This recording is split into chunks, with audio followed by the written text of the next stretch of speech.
가끔씩 보이는데 아주 노란 감이 주렁주렁 열려있는 모습, 그리고 사과밭을 지나갈 때에 사과들이 아주 열매가 탐스럽게 열려있는 그런 모습을 보면서 이른 가을에 추수를 생각하게 되었습니다. 농부들이 각자의 밭에 봄에 씨를 뿌리고, 또 가수원에는 이미 오래전부터 가꾸어 놓은 나무입니다마는 어쨌든 추수할 시기를 기다리고 있습니다. 풍성한 열매를 바라보면 빨리 추수하고 싶지만은 그러나 추수할 때가 있고, 그 추수할 내일 추수를 하겠다고 생각하고 계획하고 있어도 오늘 태풍이 와서 떨어버리면 추수를 할 수가 없습니다. 태풍 콩레이가 상륙하는데 2년 전에 상륙했던 태풍과 버금간다고 하는 뉴스가 계속 나와서 우리를 긴장시켰고, 우리는 지난 금요 기도회 때에 제가 공식적으로 이 진로가 공예상으로 빠져나갈 수 있도록 우리가 기도 제목을 삼고 기도를 드렸습니다. 정말 하나님께서 우리의 작은 기도지만은 그래도 생각했던 것보다는 큰 피해 없이 그래도 공예상으로 동해 쪽으로 빠져나가서 감사하는 마음을 가졌습니다. 1년 농사를 지었는데 마지막 추수를 앞두고 낙과 현상, 바람이 불어서 그 열매들이 다 땅바닥에 떨어졌을 때 그걸 바라보는 농부의 심정 이해가 되십니까?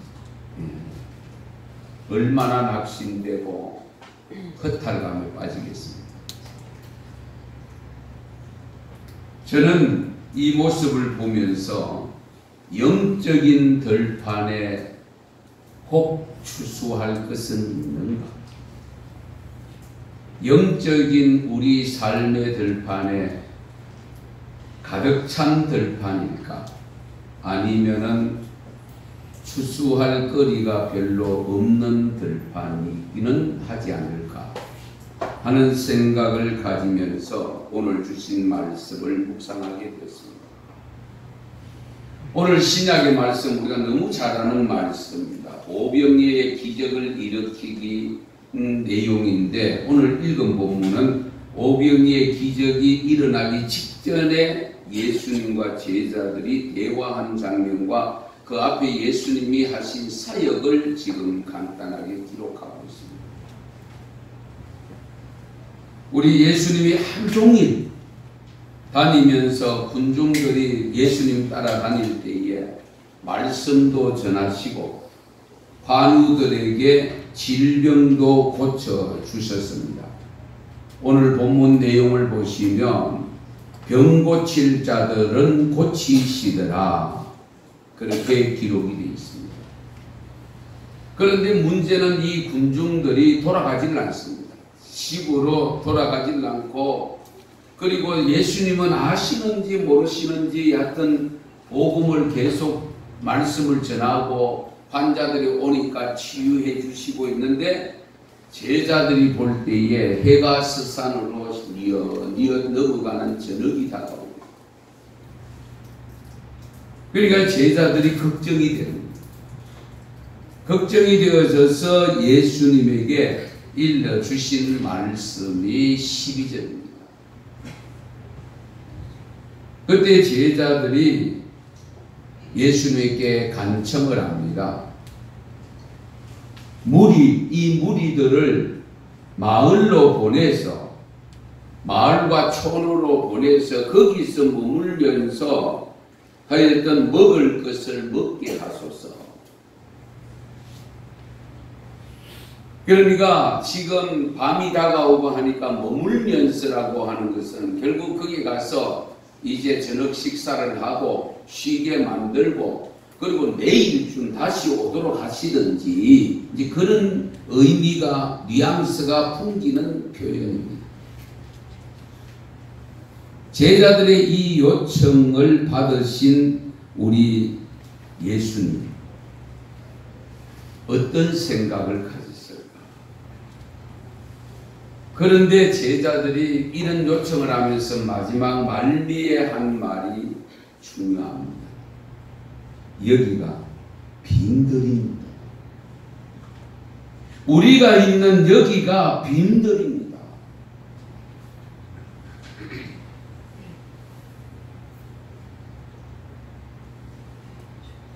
저는 여기가 빈들이라고 고백하는 제자들의 고백을 말씀을 묵상하면서 지금 내가 머물고 있는 것은 빈들은 아닌가?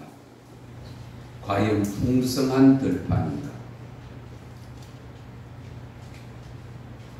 금년 한 해 동안에 나의 영적 들판은 혹시 열매가 주렁주렁 맺힌 들판인가? 아니면 먹고 싶어도 배가 고파도 먹을 것이 없는 빈들은 아닌가 하는 생각을 갖게 되었습니다.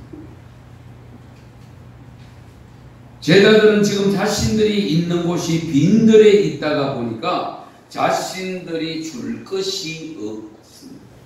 그래서 예수님께 이들을 빨리 마을과 촌으로 들려보내서 거기 머물면서 거기에서 먹거리를 찾도록 하자는 제안입니다. 아무에게도 줄 것이 없는 빈들, 빈 지갑, 빈 통장, 그런 거 갖고 있다면 걱정이 아닐 수가 없어요. 육신의 삶에도 빈들판이면 걱정이 아닐 수 없는데, 하물며 우리가 하나님을 경외하는 믿음을 가진 우리가 영적으로 빈들이 되어 있다면 정말 곤란하지 않겠습니까?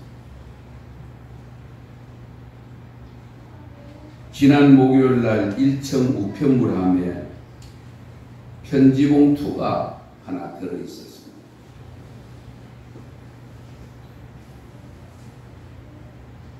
그게 공문인가 싶어서 봤더니만 개인 이름이 적혀서 담임 목세훈 목사님에게 봉투에 그렇게 적혀 있었어요.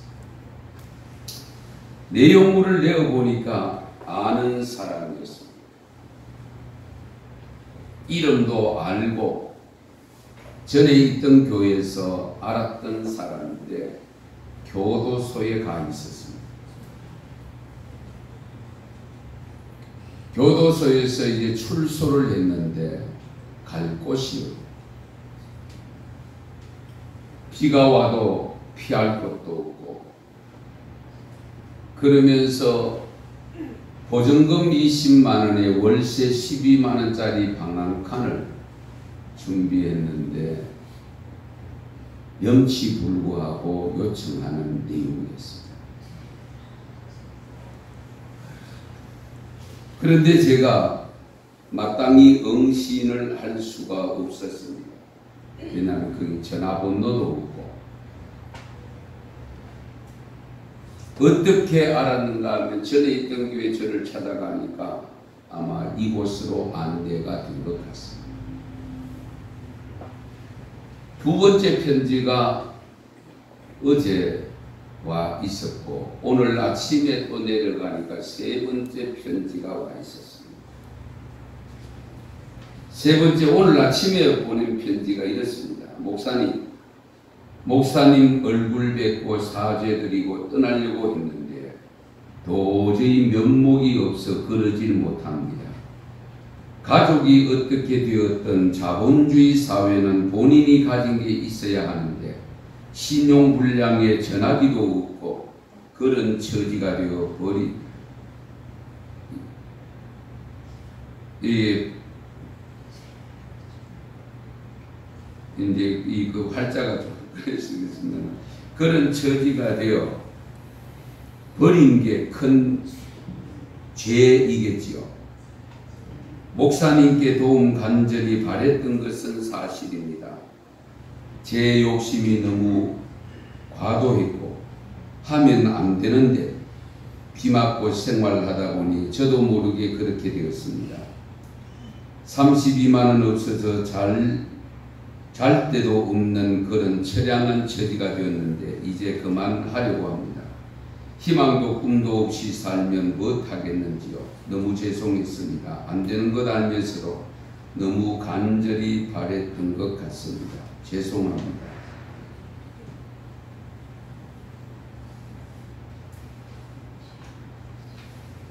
이런 것 하나 요청하는데 마음 놓고 지원해 줄 수 없는 이 목사도 빈들은 아닌가 하는 생각을 가져보았습니다.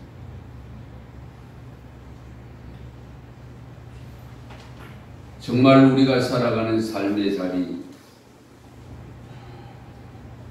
우리가 빈들판에 살면서도 빈들인지 모르고 있다면 그것 또한 더 큰 문제가 아니겠습니까? 내가 있는 곳이 빈들입니다고 고백했던 제자들, 여기가 가득 채워진 들판입니다 라고 할 수 있었는지요. 개인마다 다 다르겠습니다만 여러분들의 삶의 자리와 영적인 삶의 자리를 한번 돌아보시면 좋겠습니다. 여기에 저 수많은 사람들에게 나누어줄 것이 가득 차 있습니다 라고 고백할 수 있는지,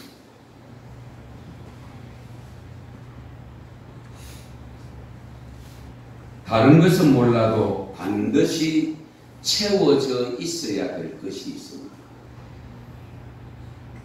그것이 무엇인가? 오늘 읽은 구약의 말씀에서 가르쳐주고 있습니다. 우리 하나님께서 세상에 기근을 보내셨다라는 말씀입니다. 아모스 선지자를 통해서 주신 말씀입니다마는 육신의 양식이 없어서 주림이 아니고 마실 물이 없어서 가람이 아니고 여호와의 말씀을 듣지 못한 기근이라. 하나님의 말씀의 기근을 지적합니다. 문제는 이 기근이 어느 정도로 심하냐 하면 이 바다에서 저 바다까지, 동쪽에서 북쪽까지 비틀거리며 찾아다녀도 찾을 수가 없다라고 했습니다. 성도 여러분, 다른 것은 몰라도, 다른 것은 혹 빈들이라도 말씀은 풍성하세요. 말씀이 내 삶의 자리에 풍성해요. 왜냐하면 말씀은 영의 양식이기 때문에. 영의 양식이 없는 들판이라면 남에게 나누어주는 것은 고사하고 자신의 삶도 제대로 추스릴 수가 없습니다. 기근으로 앙상한 뼈만 남은 모습으로 바람만 조금 불어도 넘어질 듯한 비틀거리는 모습, 이런 면에서 보면 누구를 탓할 것이 없이 자신이 먼저 이 풍성한 말씀의 들판을 갖추어야 돼요. 그래야 다른 사람들, 굶주림에 허덕이는 사람들에게 나눠줄 수가 있어요. 물론 여기에는 목사의 책임이 있습니다. 목사가 여러분들에게 말씀을 풍성하게 밥을 잘 지어서 나누어 드려야 돼요. 그런데 이렇게 풍성하게 말씀을 나누어 드려도 기근에 허덕이는 사람들이 있을 수 있습니다. 아모스 3장에 보면 그 내용이 기록되어 있습니다.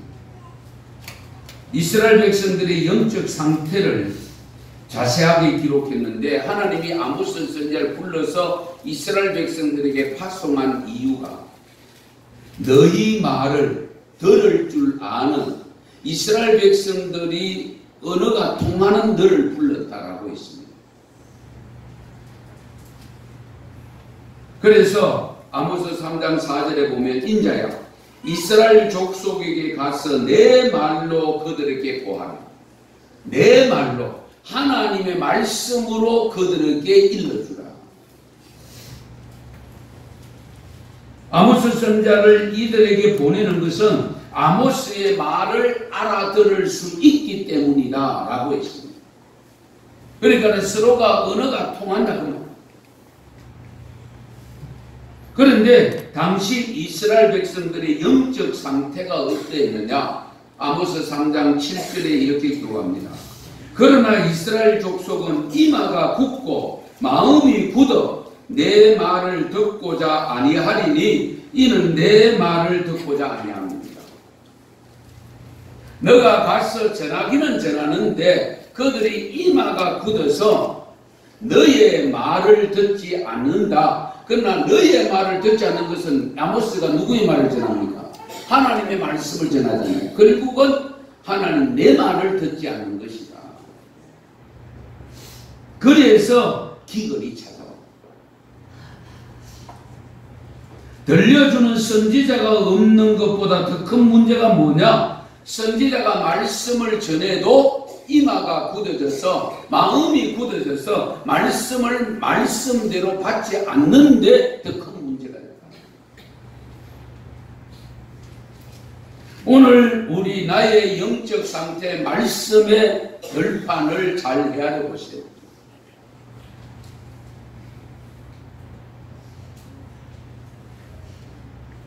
우리가 말씀을 많이 읽고 배우고 듣고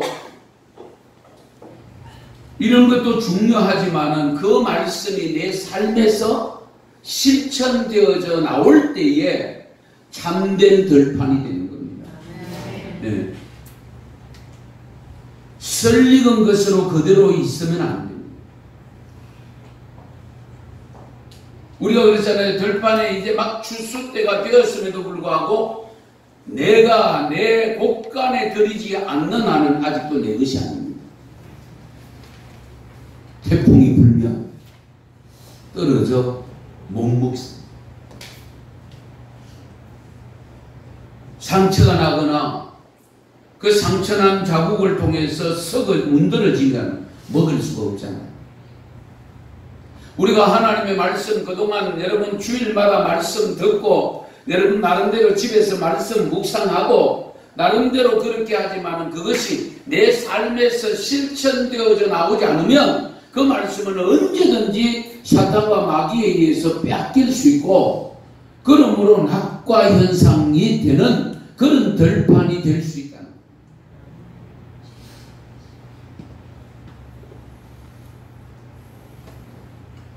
혹시라도 우리 성도 여러분 나는 말씀을 듣는 나의 마음과 나의 이마는 굳어진 부분은 없는지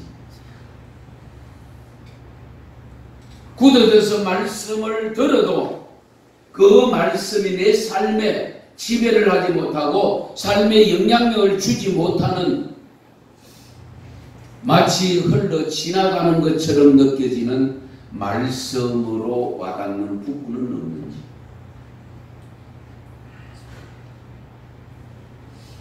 여러분의 말씀의 들판이 어느 정도인가는 여러분 스스로가 판단을 해 보셔야 됩니다. 담임 목사도 여러분의 말씀의 들판을 헤아릴 수가 없고 다 우리가 체크를 할 수가 없습니다. 결국 자가 체크가 돼요. 이 가을 얼마 남지 않는 우리 2018년 마지막 12월 31일이 지나가기 전에 말씀의 빈들판이 발견되어진다면 채워야 되지 않겠습니까? 주야로 묵상하시고 말씀이 풍성해야 말씀의 기근에 거느기는 백성들에게 나누어 줄 수가 있습니다. 담임 목사도 보다 더 풍성한 말씀의 들판을 만들겠습니다. 노력하겠습니다. 그러므로 여러분들도 어쨌든 말씀을 듣고 깨우침을 받은 말씀이 삶 속에 풍성함으로 드러나서 나의 삶을 통해서 다른 사람에게까지도 영향력을 줄 수 있는 풍성한 말씀의 들판이 되시기를 바랍니다. 그 다음에 반드시 꽉 차 있어야 될 들판이 하나 더 있습니다. 이게 뭐냐? 사랑의 들판. 사랑 없는 빈들을 갖고 있지 않는지 살펴보세요. 오늘 본문 말씀 오병이의 기적 사건을 기록해 놨습니다마는 이것이 중요한 사건이기 때문에 사복음서에 다 기록되어 있습니다. 네 사람이 다 이 사실을 기록해 놓았다는 것은 그만큼 중요하다 하는 것을 알 수가 있습니다.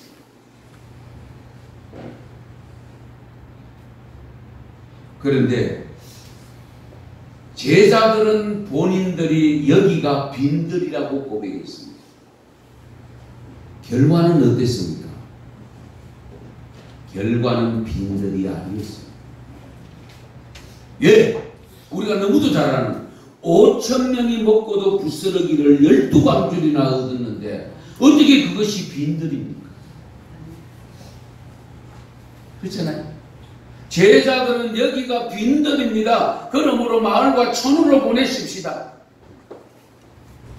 그런데 다른 복음서에 보면 이들을 먹이려고 하면 자그마치 200데나리온이 필요하다고 지적하고 있습니다. 200데나리온은 200일 적어도 7개월을 벌어야 모을 수 있는 돈입니다. 현재 일반 노동자. 그러면 여러분을 금년에 이게 200만 원짜리 월급쟁이 같으면 어때요? 1,400만 원이 필요하고 300만 원짜리 월급쟁이 같으면 2,100만 원이 필요한 내용입니다. 그러다 보니까 제자들은 아무것도 가진 것이니까 빈들입니다라고 고백했는데 결과론적으로 빈들이 아니었습니다. 그 빈들이 아닌 이유가 무엇이었습니까?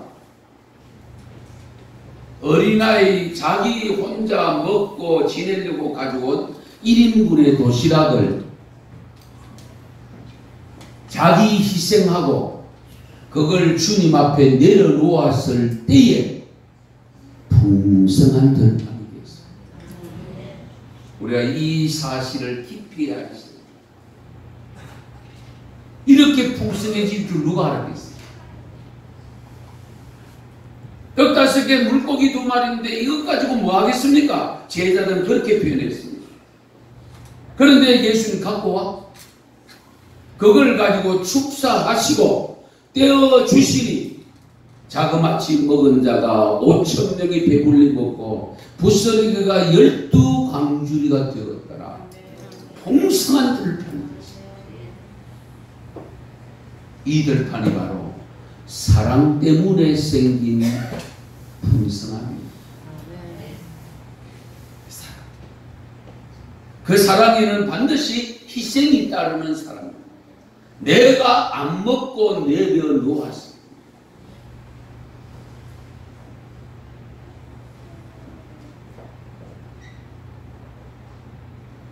분명히 말합니다. 예수님께서 뒤에 말씀을 읽어보면 너희가 주어라. 마을로 촌으로 보내십시다. 너희가 주어라. 우리 아무것도 없는데요. 그러면서 갖고 온 것이 1인분의 도시락 15개 물고기 2마리. 그러나 이 작은 아이가 그것을 내려놓았을 때에 거기에 사랑이 작용되어지니까 결국 먹거리도 풍성한 들판으로 만들어주셨어요. 우린 자꾸 많고 적음을 따집니다. 적으면 적은 대로 많으면 많은 대로 그것을 내가 사랑하는 마음으로 내려놓으면 그걸 통해서 하나님은 위대한 역사를 만들어요. 아무리 빈 들판처럼 보여도 사랑의 들판이 가득 차 있으면 반드시 풍성한 들판이 됩니다. 성도 여러분, 예수님이 가시는 곳은 언제나 풍성한 들판과도 같았습니다. 이유가 뭔지 아세요? 당신을 내려놓아. 자기를 다 내려놓아. 마지막 살찜 하나, 피 한 방울까지도 내려놓았으니까 오늘 온 인류가 구원의 풍성함을 누립니다. 저와 여러분들이 영적으로 구원의 풍성함을 누리고 있지 않습니까?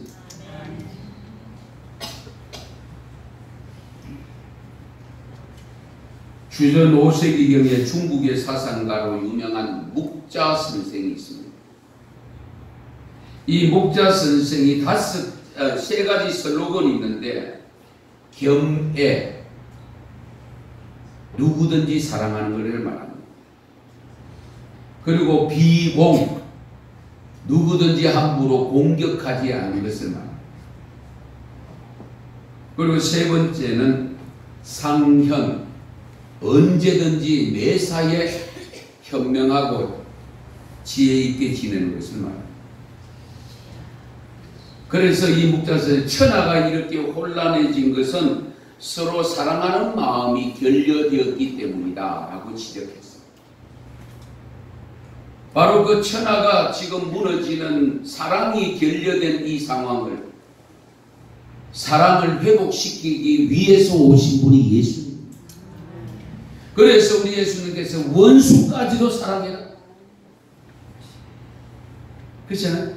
원수까지 사랑해라. 이 사랑의 들판이 풍성해지면 다른 들판은 생각할 게 없어요. 풍성해질 수밖에 없어요. 지금 사랑의 들판이 거둘 것이 없으니까 전체가 문제가 됩니다. 말씀의 들판에 문제가 있으니까 전체 들판이 지금 거둘 것이 없고 빈들이라고 고백할 수밖에 없어요.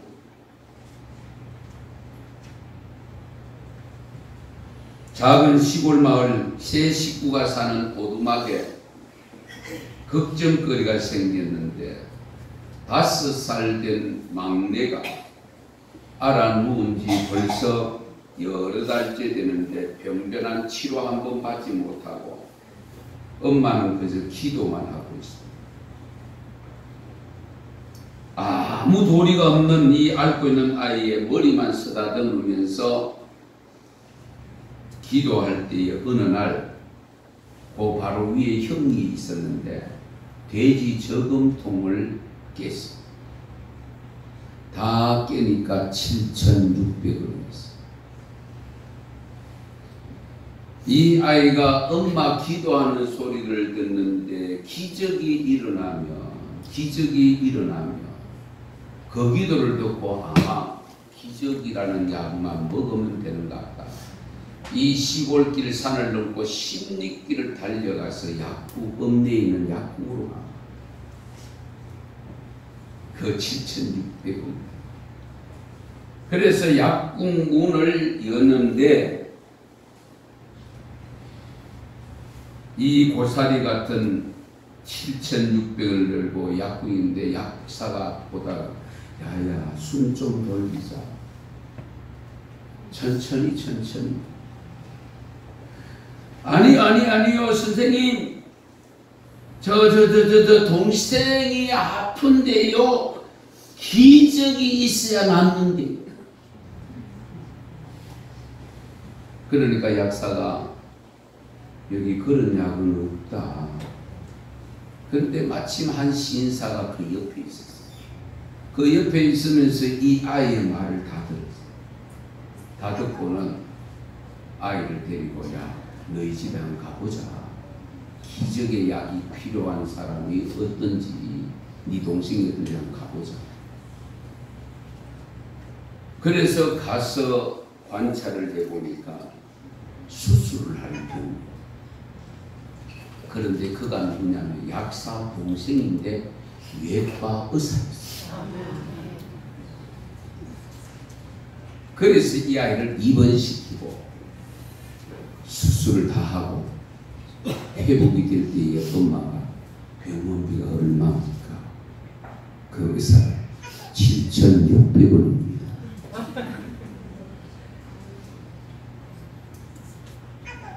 사랑의 기적이 아닐까요? 그 형이 어리지만은 엄마가 기도하는 소리 속에 어쨌든 동생을 사랑하는 마음으로 기적이 일어나면 그것을 안고 동생을 사랑하는 나머지 기적약을 사러 갔던 그 사람이 동생을 살립니다.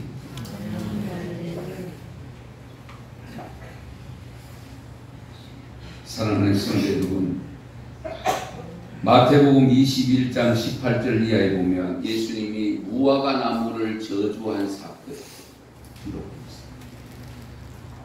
시장한지라 먹을 것이 있는가 하여 무화과 곁에 갔더니 열매는 없고 잎만 무성하였더라. 잎만 무성하였더라. 그래서 예수님께서 앞으로는 열매를 맺지 못하리라. 그 말씀 한마디 했는데 그 이튿날 되니까 무화과 나무가 죽어가고 있었어요. 사랑하는 성도 여러분, 우리의 삶의 자리를 보면 빈들판이 많이 있습니다. 영적인 삶의 자리, 말씀이 풍성하고 사랑이 풍성한 들판만 갖춘다면 세상의 황량한 빈들판도 채울 수가 있음을 믿습니다. 그런 역사를 일으키는 우리 언성교회 성도가 될 수 있기를 바랍니다. 기도드립니다.